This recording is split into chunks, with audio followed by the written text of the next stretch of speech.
Thank you, Eric, and the evaluation team too. Tonight, Lloyd Smith will present the world premiere of his humorous speech contest entry.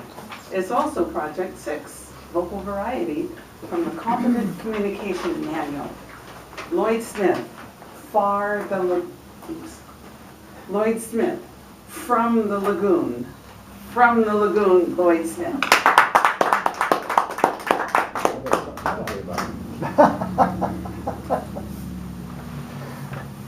Every Saturday afternoon when I was a kid growing up in the 50s, if I could scrounge up 75 cents, I was at the Dishman Theater in the Spokane Valley for a double feature of Japanese monster movies. You know the kind. They have a guy in a lizard suit stomping on little model houses and toy cars while cartoon fire comes out of his mouth. Little did we know, though, that while we were throwing candy and shouting at the movie monsters stomping on a makeshift Tokyo, real monsters were attacking an unsuspecting city in mid-America. The marshlands on the shore of Lake Michigan, about 25 miles north of Green Bay, had always been the lair of lithobates. Lithobates, the name almost makes you cower in fear of the cartoon flames, doesn't it? Well, maybe not. Lithobates papayensis is the northern leopard frog. If you ever dissected a frog in a biology class, the odds are it was a leopard frog. They're about 4 inches long. They've got black spots on their green skin that makes them look a little bit like leopards. They're harmless little guys, maybe even cute, depending on your attitude toward interspecies dating. But they weren't cute at all that spring on the shores of Lake Michigan.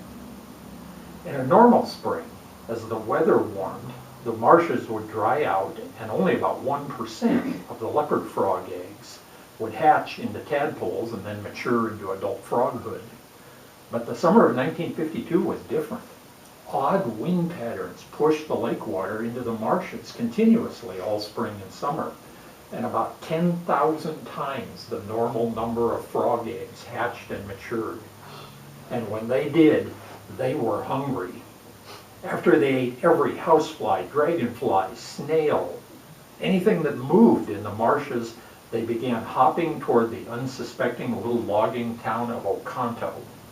All 175 million of them. 175 million frogs. That's 35,000 frogs for every man, woman, and child who lived in Oconto. All of a sudden, the most common amphibian in that area had become way too common. Within a few days, the frogs filled the streets, the sidewalks, the parking lots, the yards. Every flat spot in Oconto was filled with frogs, nothing but frogs. Frogs piled up in front of the buildings like slimy green snowdrifts. First, people tried to sweep them away with brooms. Then they tried to scoop them up with snow shovels. But there were always more frogs. And besides, where do you put something that's already everywhere? Their endless croaking and thrumming was so loud it drowned out normal conversation, even inside of people's houses. The town's dogs barked themselves into nervous breakdowns. There was a constant loud rustling 24 hours a day all over town as the frogs moved around the city. The few people who tried to mow their lawns unwittingly invented the frog Cuisinart. There was disturbingly loud popping as frogs were exploded under car tires. There was a constant crunching of minor fender benders as people skidded on the frogs and lost control. Fortunately, the only casualty was a retired logger named Norman Conrad.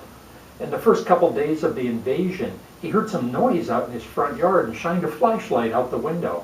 He was so frightened by the thousands of glowing eyes looking back at him that he ran out his back door, slipped on the frogs on his back steps, and broke his arm.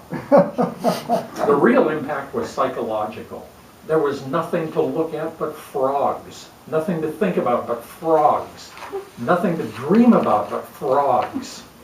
People began to wonder whether they were witnessing a biblical invasion to rival the plague that caused the Egyptians to free the Israelites.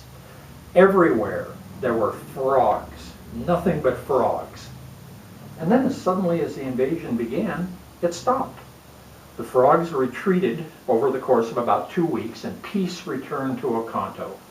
There was no trace left but a horrific cleanup job that had to be done all over town. Today, there are just a few old-timers left in Oconto who remember the Great Frog Invasion of 1952. The only memorial is a street sign pointing to Frog Pond Road on the edge of town.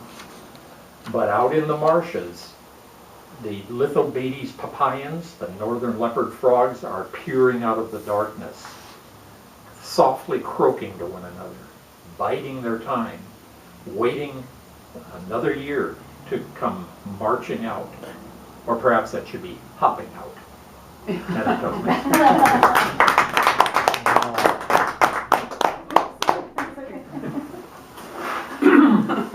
Frog Olympics. 1 minute. Thank you. Give us 1 minute, Sue Doctor.